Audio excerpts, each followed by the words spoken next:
जो सबसे अच्छा फैसला मैंने लिया वो था चुप रहना। अब मुझे कुछ नहीं कहना है। मैं किसी को यह साबित नहीं कर रहा कि मैं एक अच्छा इंसान हूँ और मैं कुछ ठीक करने की कोशिश नहीं कर रहा जिसे मैंने नहीं तोड़ा। मैं यह नहीं लड़ रहा कि लोग मेरी कीमत देखें। जो तुम करोगे वह तुम्हारी जिम्मेदारी है। तुम्हें उम्मीद करनी चाहिए कि तुम इसे पछताओ नहीं।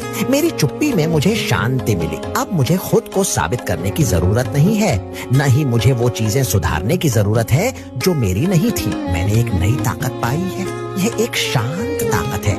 यह एहसास करने से आई है कि मेरी कीमत किसी और की पहचान पर निर्भर